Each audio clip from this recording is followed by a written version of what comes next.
এরকম একটা দেশ যেখানে লোকে ইংরেজি জানে না, সেই দেশে যদি আপনি বিদেশে বসে ইংরেজিতে সাক্ষাৎকার দেন, তাহলে তো লোকে এরকম আবল তাবল অর্থ করবে, কারণ তারা তো ইংরেজি বোঝে না। আসলে গুপ্ত রাজনীতি করতে করতে এমন একটা অবস্থায় দাঁড়িয়েছে যে আমার এখন খুব ডানে তুষার ভাই, আমার মাঝে মাঝে মনে হয় তুষার ভাই কি তাদের লোক, আমি ভয় পাই এরকম। পৃথিবীকে বুঝ দিয়ে তো নির্বাচন করতে হবে না, আমাদেরকে বুঝ দিলে পৃথিবী বুঝবে। জামাতে ইসলামী, আমার তো মনে হয় ইসলামের যে তাদের ইসলামটা দিয়েই তাদের রাজনীতি, আর বাইরে আর কিছু নাই। আওয়ামী লীগের যদি এত আন্তর্জাতিক শক্তি থাকতো তাহলে আওয়ামী লীগ পালালো কেন বা চলে গেল কেন? এই বিপ্লব অভ্যুত্থানের নায়করা যখন আপনার আর্থিক সুবিধা নেওয়া শুরু করে তখন আর বিপ্লব থাকে না। মেয়েরা শুধু মেয়েদের সামনেই নাচবে, কিন্তু ডাকসুতে কিন্তু আবার তাদের প্যানেলের মধ্যে মেয়ে ছিল। মেয়েরা তাহলে শুধু মেয়েদের সাথে নির্বাচন করতো, শুধু মেয়েদের হলে ডাকসু কেন্দ্রীয় তো আবার মেয়ে আসলো কেন? তো দিন শেষ হলো না, হঠাৎ করে মনে হলো যে কোরাল শেষ হয়ে যাবে। কোরাল তো উৎপাদন হয়, প্রবাল। তো তাহলে যেই দ্বীপ ডুবে যাবে সেই দ্বীপের জন্য এত অস্থিরতা তারা করছেন কেন? বলি জামাতে ইসলাম ছাত্র শিবিরের যারা সদস্য তারা কিন্তু লেখাপড়া করে, কোচিং সেন্টার করে, নানানভাবে সরকারি চাকরি তারা বেশি বেশি পেয়েছেন, নিয়েছেন। নির্বাচন কমিশন ইসলামী ব্যাংকের কাছে নির্বাচনে সাহায্য করার জন্য কর্মী চেয়েছে। আন্তর্জাতিক শক্তির কাছে আমাদেরকে জবাব দিতে হবে কেন? আপনি এটা আমাকে একটু বুঝিয়ে বলেন। আন্তর্জাতিক শক্তির কাছে নির্বাচনে জবাব দিতে হবে না। নির্বাচন আমাদের বিষয়, জনগণের নির্বাচন, আমরা ভোট দিব, আমাদের সরকার নির্বাচিত করব। আমাদের কাছে স্বচ্ছ থাকতে হবে। পৃথিবীর কাছে স্বচ্ছ থাকার কি আছে? আমাদের কাছে স্বচ্ছ হইলে পৃথিবী অটোমেটিক্যালি স্বচ্ছ হবে, তাই না? পৃথিবীকে বুঝ দিয়ে তো নির্বাচন করতে হবে না, আমাদেরকে বুঝ দিলে পৃথিবী বুঝবে। এবার আমি আপনাকে যে প্রশ্নটা করেছিলেন সেটা করি, যে উনি ওখানে সাক্ষাৎকারটা দিয়েছেন এবং ইংরেজিতে সাক্ষাৎকার দিয়েছেন, এবং সেই সাক্ষাৎকারে উনি যা বলেছেন সেখানে আরও কিন্তু চুম্বক অংশ আছে। তো এইটা ঘটেছে, মেহেদী হাসান তাকে বারবার চাপ দিচ্ছিলেন, উনি ওই যে আপনি বললেন পশ্চিমা বিশ্ব, ওই পশ্চিমা বিশ্বের কাছে ভালো থাকার জন্য বক্তৃতাটা দিয়েছেন, কারণ বা এই সাক্ষাৎকারটাতে এইভাবে বলেছেন, কারণ পশ্চিমারা না ব্যানিশ করা, বন্ধ করে দেওয়া, নিষিদ্ধ করে দেওয়া, এটাকে মনে করে লিবার্টির উপর হস্তক্ষেপ। সেই কারণে পশ্চিম যেহেতু শুনবে সেজন্য উনি বলেছেন সম্ভাবনা তো একটা আছে। আমার ধারণা এটাই উনি করেছেন, আর কিছু। ধন্যবাদ। মনিয়াপা, একটু আপনার কাছে আসতে চাই, যে অভিন্ন প্রশ্নটা আপনার কাছেও রাখতে চাই, যে আওয়ামী লীগের সচল হওয়ার বিষয়ে যে মন্তব্য করেছেন প্রধান উপদেষ্টা, সেটি হওয়ার আগে দলটির বিরুদ্ধে তো মানবতা অপরাধ বিরোধী অভিযোগ রয়েছে, সেই অভিযোগে মামলাও হয়েছে, মামলা রায়ের ব্যাপার আছে, সব মিলে প্রধান উপদেষ্টার মন্তব্যটাকে আপনি কিভাবে দেখছেন? ধন্যবাদ আপনাকে, যারা শুনছেন আমার শুভেচ্ছা অভিনন্দন, আমার সহ আলোচককে শুভেচ্ছা। দেখেন, আমি অত ইংরেজি বুঝি না, আমি যেটুকু বুঝি আমি সামারি হিসেবে যেটা আমি বলবো, প্রধান উপদেষ্টা এই প্রথম বলে নাই বিদেশে গিয়ে, এর আগেও লন্ডনেও সে এই ধরনের কথা বলেছিলেন, এবং তার আগে যখন এই ব্যান হয় আপনার বা স্থগিত হয়, তখন তার ৩-৪ দিন আগে সম্ভবত প্রধান উপদেষ্টা বলেছিলেন বাংলাদেশি যে আওয়ামী লীগ আসলে আমি যা বুঝলাম এটা ব্যান করা যায় না, এটা যাবে না বা যায় না। ঠিক একই কথা আইন উপদেষ্টাও বলেছিলেন। তারপর আমরা কি দেখেছি, ছাত্ররা মাঠে নামলো, আগে হইচই করলো যে কোনোভাবে আওয়ামী লীগকে নিষিদ্ধ করতে হবে। নিষিদ্ধ, তখন কিন্তু স্থগিত বলতে কোনো শব্দ ছিল না, নিষিদ্ধ করতে হবে, নিষিদ্ধ। তারা মাঠে নামার পরে তারা বিএনপিকে ওয়েলকাম করলো, বিএনপি এইখানে যায় নাই, বিএনপি কোনো আগে পিছিয়ে এই ব্যাপারে কিছু বলে নাই। তারপরে তারা জামাতকে নিল এবং ইসলামী শক্তিগুলোকে সাথে নিয়ে তারা যেইখানে একজন উপদেষ্টার বাসার সামনে দিয়ে কিন্তু কাউকে হেঁটে যেতে দেওয়া হয় না, তাকে গাড়িতে যেতে হয়, সেই জায়গায় তারা যমুনার সামনে দখল করলো, দখল করে তারা আপনার মঞ্চ করলো, তাদেরকে গরমের মধ্যে তারা কাজ করছে, সরকারের খুব কষ্ট হলো, ঠান্ডা পানির প্রলেপ দিল, বাতাসের ব্যবস্থা করলো, নাস্তা পানির ব্যবস্থা করলো, এইসব করে সরকার 2 দিন বা 3 দিনের দিন সরকার ঘোষণা দিয়ে ফেললো যে নিষিদ্ধ। নিষিদ্ধের সময় কিন্তু সরকার একবারও স্থগিতর কথা বলে নাই, বলছে আওয়ামী লীগ নিষিদ্ধ করা হলো। তা আওয়ামী লীগ নিষিদ্ধ করা, এগুলো কিন্তু সব বাংলায় বলেছে। তুষার ভাই তখন যেটা বললো এটা ইংলিশ নিয়ে, ওটা অনেক পরের কথা, ওটা আমি মানি বা না মানি কিচ্ছু আসে যায় না, আমি আগের কথাগুলো বলছি। তো নিষিদ্ধ করলো, নিষিদ্ধ করে তারপরে কি হলো, এই নিয়ে কথা বললো, বিএনপি বললো যে আমরা আগেই বলেছিলাম। বিএনপিকে নিয়ে যখন বললো, বিএনপি মাঠে নামে নাই, নিষিদ্ধ হয়েছে, খুব খুশি। বাংলাদেশের কিছু মানুষ যারা জুলাই আন্দোলন করেছে তারা খুব খুশি, বিএনপি উল্টা ভিলেন হয়ে গেল। এরপরে যখন চিফ অ্যাডভাইজার লন্ডন গেলেন ঈদের পরে, লন্ডন যাওয়ার পরে যখন আবার উনি বিদেশ গেলেই বেশ ফুরফুর মেজাজে থাকে, উনি বেশ সুন্দর কথা বলেন, বাংলাদেশে এত কথা উনি বলেন না। লন্ডনে একজন সাংবাদিকের খুব চেপে ধরার মধ্যে সাক্ষাৎকারে উনি বললেন যে না, কোথায়, আমি তো নিষিদ্ধ করি নাই, এটা স্থগিত হয়েছে, স্থগিত হয়েছে। এই তখন কিন্তু নিষিদ্ধ না স্থগিত, আবার এটার একটা রোল উঠলো বাংলাদেশে। আবার এখন ওটা স্থগিতের মধ্যে আছে, যে কার্যক্রম বিচার কার্য সম্পন্ন না হওয়া পর্যন্ত স্থগিত থাকবে। তো বিচার কার্য না হয় এখানে কিন্তু যেটা তুষার ভাই বললেন যে রেজিস্ট্রেশন লাইসেন্স কিন্তু বাতিল করা বা না করা সেটা অন্য ব্যাপার, কিন্তু লাইসেন্স স্থগিত হতে পারে না। দলের কার্যক্রম স্থগিত থাকবে। এইবার যখন আবার উনি আমেরিকায় গেলেন তখন কথা হলো এই ধরনের প্রশ্নের একটা জায়গায় উনি বললেন যে স্থগিত দেশ উঠে যাওয়ার সম্ভাবনা আছে। এর আগেও কিন্তু কথা হচ্ছিল আন্তর্জাতিকভাবে যে আওয়ামী লীগকে ইলেকশন করতে দেওয়া হবে কিনা, না দেওয়া হলে অনেক সমস্যা হতে পারে, এবং অনেক বিশ্বের অনেক দেশ থেকে কিন্তু ইলেকশন করতে দেওয়ার জন্য এক ধরনের চাপ ছিল। এবং আমার যা ধারণা প্রধান উপদেষ্টা এটাকে চাপিয়ে অনুভব করছিল। তো উনি নন পলিটিক্যাল মানুষ, উনি ব্যবসা ভালো বুঝে, উনি ব্যবসায়িক সূত্র ধরে হিসাব করছে যে যেখানে মূলধনই চলে যাওয়ার সম্ভাবনা আছে সেখানে আমি আমার লভ্যাংশটা তুলে নিই, নইলে আমার আমসালা সবই যাবে। উনি হয়তো এটা বলেছেন যে সম্ভাবনা আছে।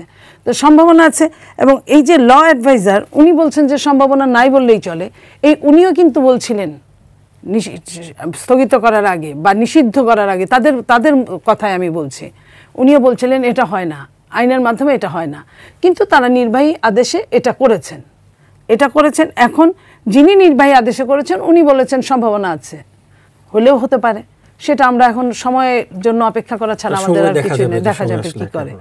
জি, ধন্যবাদ। তুষার ভাই, আপনি যেটা বলছিলেন যে পশ্চিমাদের কাছে আমাদের কেন এত জবাবদিহিত করতে হবে, প্রধান উপদেষ্টা নিউ ইয়র্কে জাতিসংঘের মহাসচিবের সাথে কথা বলেছেন, সেখানে ডক্টর ইউনূস বলেছেন আগামী নির্বাচন বানচালের আন্তর্জাতিক মদদ রয়েছে, আওয়ামী লীগও নির্বাচন চায় না, এজন্য তিনি জাতিসংঘের সহযোগিতা চেয়েছেন। ক্ষমতা গ্রহণের 1.5 বছর পর নির্বাচন আয়োজন করার জন্য কি নির্বাচন বানচালের সুযোগ পাচ্ছে একটি মহল, নাকি আগে নির্বাচন দিলে এই শঙ্কাই তৈরি হতো না? আপনি কি মনে করেন? নির্বাচন বানচাল কেউ করতে চায় বলে আমার কাছে এখনো পর্যন্ত মনে হয় না, আপনি যদি আমার ব্যক্তিগত মতামত নেন। কেননা আপনি এই স্ববিরোধিতাটা আপনি লক্ষ্য করতে পারেন আপনার আজকের প্রশ্নেই। আপনি বলছেন যে আওয়ামী লীগকে কি অনুমতি দেওয়া হবে বা আওয়ামী লীগ কি নির্বাচন করবে, তার মানে আওয়ামী লীগের মধ্যে নির্বাচনের আশা আছে, নিশ্চয়ই আছে, নাহলে এই প্রশ্ন কেন করছেন? সম্ভাবনা মনে হয় তারা বুঝে, কারণ আপনারা অনেকেই বলছেন যে একটা সম্ভাবনার কথা প্রধান উপদেষ্টা বলেছেন, যদিও আমি একমত না, উনি সম্ভাবনার কথা বলেন নাই, উনি আসলে পলিটিক্যালি কারেক্ট বক্তব্য দিয়েছেন পশ্চিমের মন খুশি রাখার জন্য। তার মানে একটা আশা আছে, তো যার মনে আশা আছে নির্বাচন হবে সে কেন সেটা বন্ধ করতে চাইবে? আপনার যদি ক্রিকেট খেলার সুযোগ থাকে আপনি কি খেলাটা বানচাল করে দিতে চাইবেন? তাহলে তো আপনার চান্স নাই। আর যারা এখানে প্রায় ক্ষমতায় পা দিয়ে ফেলেছে, এবার ক্ষমতা এনজয় করছে, এরকম যারা বড় বড় বৃহৎ রাজনৈতিক দলগুলি আছে, তারা কি চায় নির্বাচন বানচাল হোক? তারা তো বরং নির্বাচন হলে তারা লেজিটিমেটলি ক্ষমতায় থাকবে, তারা দেশ শাসন করবে, দেশের ভালো মন্দ কিছু একটা আমাদেরকে উপহার দেবে। তাহলে আমি তো দেখি না যে বৃহৎ কোনো অভ্যন্তরীণ শক্তি নির্বাচন বানচাল হোক চায়। এখন নির্বাচন কেন বানচাল হতে পারে? ধরেন আপনি ক্রিকেট খেলায় সাকিব আল হাসানকে খেলতে দেন না এখন, তো সাকিব আল হাসান কি এসে বাংলাদেশের ক্রিকেট খেলা বানচাল করার চেষ্টা করছে? ব্যাপারটা সেরকম না। কিন্তু ধরেন সে আসলো, এসে বললো যে কাউকে আমি ক্রিকেট খেলতে দিব না, আপনার কি মনে হয় আওয়ামী লীগের সেই শক্তি আছে? আওয়ামী লীগ যদি এটাই পারতো এসে বানচাল করতে, তাহলে তো আগে ঢুকে তো আওয়ামী লীগের সাথে মানে আন্তর্জাতিক শক্তির কথা উনি বলছেন। আওয়ামী লীগের যদি এত আন্তর্জাতিক শক্তি থাকতো তাহলে আওয়ামী লীগ পালালো কেন বা চলে গেল কেন? আন্তর্জাতিক শক্তিগুলো তখন বসে আছে কেন? আন্তর্জাতিক শক্তিগুলো তাহলে এই সরকারকে এত সমর্থন এত কিছু দিচ্ছে কেন? এমন কোনো আন্তর্জাতিক নমুনা কি আমরা দেখেছি গত আগস্ট মাসের পর থেকে এই পর্যন্ত? আমরা কি দেখেছি যে এই কোনো বিদেশি মোর্চা কিংবা শক্তি কিংবা কোনো বৃহৎ ঐক্য তারা কেউ বলেছে যে এই সরকারকে তারা সাহায্য করবে না? একটাই অভিযোগ আছে ভারতের বিরুদ্ধে, যে ভারত অনেক করেছে, গণমাধ্যমে প্রচারণা চালিয়েছে, অপপ্রচার, এবং আরেকটা আছে যে আওয়ামী লীগের যারা দেশত্যাগ করেছেন তাদেরকে তারা আশ্রয় দিয়েছে। তো সেই কি আপনি আন্তর্জাতিক শক্তি হিসেবে ধরতে চাচ্ছেন? প্রতিবেশীতে আন্তর্জাতিক আসলে যদি বলেন তাহলে তো নেপালও আন্তর্জাতিক, ভুটানও আন্তর্জাতিক, অনেকে আন্তর্জাতিক। প্রতিবেশী একটা দেশ, ভারতের সাথে অন্য কোনো দেশ আছে তাদের সাথে সাহায্য করছে, তাও তো না, আন্তর্জাতিক না। একটা প্রতিবেশী দেশের এক ধরনের তৈরি হওয়ার পর স্বরাষ্ট্র উপদেষ্টা বলেছেন যে নির্বাচন বানচাল করতে ইলিশ মাছ বন্ধ হয়েছে। যারা আমাদের নির্বাচন বানচাল করে দিতে চায় তাদেরকে কি ইলিশ মাছ কম পাঠিয়েছে? কিংবা ধরেন তাদেরকে কি শুভেচ্ছা আদান প্রদান কম? চালও তো আমরা পাঠিয়েছি, চালও নাকি আমরা পাঠিয়েছি, ওখান থেকেও নাকি আসে। তো কোনো কিছু কি বন্ধ আছে? সেরকম কিছু নাই, বরং ভারত একতরফাভাবে সীমান্ত বাণিজ্য একটা দিকে বন্ধ করেছে, যেটা ওই 7 সিস্টার্সে, যেটা আমি পত্রিকায় পড়েছি, আমি জানি না সেটা এখনো বন্ধ আছে কিনা। কয়েকটা স্থলবন্দর বন্ধ করে দিয়েছে, একপাক্ষিকভাবে ভারত করেছে। আমরা কি কিছু করেছি? আমরা তো সেরকম কিছু করি নাই। তার মানে তো এই যার সাথে আমরা কোনো শত্রুতা করি নাই, কিছু করি নাই, ধরেন ওই একটা দেশই চায় এখানে নির্বাচন না হোক, কিন্তু আমাদের কি কোনো কারণে এটা প্রতিভাত হয়েছে যে তারা কোনো প্রভাব বাংলাদেশে ফেলতে পারছে? যদি পারতো তাহলে তো আরো বড় কিছু করতো, শুধু নির্বাচন বানচাল করতো। ধন্যবাদ। মনিয়াপা, সংস্কার নামে কালক্ষেপণ করার কারণে কি নির্বাচন বিরোধীদের তৎপরতা বেড়েছে কিনা? আমরা তো সম্প্রতি দেখছি আওয়ামী লীগ মিছিল করছে, ককটেল বিস্ফোরণের মতো ঘটনাও ঘটাচ্ছে। মানে কালক্ষেপণের কারণে কি এত? আমি এটা মনে করি না কালক্ষেপণের কারণে সংস্কারের জন্য আওয়ামী লীগ মিছিল করছে। আওয়ামী লীগ একটা দল ছিল, যদিও ফ্যাসিস্ট ছিল তারা, তাদেরকে যখন ব্যান করে দেবেন আপনি, তখন তারা এদিকে ওদিকে তারা চেষ্টা করবে, এটাই স্বাভাবিক। তার জানান দেওয়া যে সে এখনো আছে। তাদের কিছু লোক পালিয়ে গেছে, কিন্তু সব লোক তো পালিয়ে যায় না। এক জেলার লোক হয়তো আরেক জেলায় আশ্রয় নিয়েছে, আরেক থানার লোক আরেক থানায় আশ্রয় নিয়েছে, তারা আছে এবং তাদের ঘর ভর্তি টাকা আছে। একটা মানুষের যদি টাকা থাকে এবং অবসরের একদম সম্পূর্ণ রেস্টে ব্রেনটা থাকে, তো রেস্টের ব্রেনটা কিন্তু শয়তানের একটা আখড়া থাকে। তারা যে কোনো কিছু, তার মধ্যে যদি আপনি তাদেরকে এম্বার্গো দিয়ে দেন প্রত্যেকটা ব্যাপারে, হ্যাঁ আপনি বিচারের আওতায় আনতে পারেন, বিচারের আওতায় না এনে তাদেরকে ফ্রি ছেড়ে দিয়েছেন, তাহলে তো তারা এসব করতেই চাবে। তো তারা যখন এটা করতে চাইবে, এটার সঙ্গে নির্বাচন হওয়া না হওয়া আমি মনে করি না যে কোনো কিছু মানে বাধাযোদ্ধা ব্যাপার আছে। আমার মনে হয় যে তারা যেভাবে সুযোগ পেলে তারা সব জায়গায় মিছিল করবে, যদি সরকার সুযোগ দেয়। সরকার তো সুযোগ দিচ্ছে। আমি যমুনার সামনে যখন আমি জঙ্গি মিছিল দেখলাম, তখন তার বলার অপেক্ষা রাখে না যে কোন পর্যন্ত তারা চলে আসছে। আর এইটা সংস্কারের ব্যাপারটা, সংস্কার তো প্রায় অনেকটা শেষই হয়েছে, কিন্তু যখন আবার আপনার জামাত সহ আরও কিছু দল যখন সংস্কারের মধ্যে জুলাই চার্টার, তারপরে আপনার পিআর এইসব ঢুকিয়ে দিয়েছে, তখন না এটা লেন্দি হচ্ছে বা কিছু। তা আমার মনে হয় যে এটার সঙ্গে ওটা মানে সম্পর্ক, এই মিছিলগুলো এক পা দুপা করে আরো বড় হতে পারে কিনা? হচ্ছেই। প্রথম যে মিছিল হয়েছে, যেটা যে কয়জন ছিল তার চেয়ে অনেক বেশি পরের গুলাই হয়েছে। এখন এর মিছিল, হ্যাঁ সময় কম, স্বল্প সময়ের জন্য, কিন্তু মিছিল তো বড় হচ্ছে, দিনকে দিন বড় হচ্ছে। তো সরকার যদি কোনো শাস্তির বিধান না রাখে, তাহলে তো আরো বড় হবে। এটা তো অস্বীকার করার কোনো রাস্তা নেই। ধন্যবাদ। তুষার ভাই, যুক্তরাষ্ট্রে তো আমাদের রাজনৈতিক দলগুলো গিয়েছেন প্রধান উপদেষ্টার সাথে, এবং সেখানে তারা আলাদা আলাদা কথাও বলেছেন বিভিন্ন মানে নিজেদের বৈঠকে। জামাতের নায়েবে আমির আব্দুল্লাহ মোহাম্মদ তাহের তিনি এক বৈঠকে বলেছেন যে অনেকে ভয় দেখায় আমরা ক্ষমতায় গেলে ভারত আমাদের দেশে ঢুকতে পারে, এবং তিনি বলছেন যে ঢুকে গেলে ঢুকুক, আমি দোয়া করি তারা যদি ঢুকে যায় তাহলে আমরা যুদ্ধ করব, সেখানে 50 লাখ যুবক সে যুদ্ধে অংশ নেবেন, এবং 71-এ তাদের উপরে যে বদনাম চাপিয়ে দেওয়া হয়েছিল সেই বদনাম তারা ঘোচাতে পারবেন। যুদ্ধ করে যুদ্ধের বদনাম কি করে ঘুচাবে আমি ঠিক তারা জানি না। মুক্তিযুদ্ধ হিসেবে নিজেদেরকে আবার প্রমাণ করবেন, এমনটাই প্রকাশ। সেটা তো তারা তাদের মতো করে ব্যাখ্যা করবেন, কিন্তু আপনি কি এটা আইনসঙ্গত মনে করেন যে আপনি কোনো সময় একটু অন্যায় করেছেন, পরে আপনি সেই অন্যায়ের বিচার আচারের বিরুদ্ধে গিয়ে আপনি আরেকটা ন্যায় কাজ করলে আগের অন্যায়টা ক্ষমা হয়ে যাবে বা আগের অন্যায়টা বাদ হয়ে যাবে? অন্যায়ের জায়গায় ন্যায়ের জায়গায়, দুই জায়গাতে। তো উনি বলেছেন, ওই যে আমি বললাম যে অনেক স্ববিরোধী বক্তব্য সকলেই দিচ্ছেন, এবং কেন যে স্ববিরোধিতা এটাও বুঝতে পারি না। আমি একসময় বাংলাদেশে বিতর্ক শেখাতাম, আমি অত্যন্ত বিনয়ের সঙ্গে সকলকে আমন্ত্রণ জানাতে চাই যে স্ববিরোধী কথা হচ্ছে বিতর্কে পরাজয়ের সবচেয়ে বড় একটি কারণ। তো যদি মনে করেন আমি বিনামূল্যে এবং স্বেচ্ছাশ্রমের ভিত্তিতে এই স্ববিরোধী কথা না বলার বিষয়ে তাদেরকে প্রশিক্ষণ দিতে আমি আগ্রহী, কারণ আমি তাদের অনেকের পুত্রকন্যাকে প্রশিক্ষণ দিয়েছি।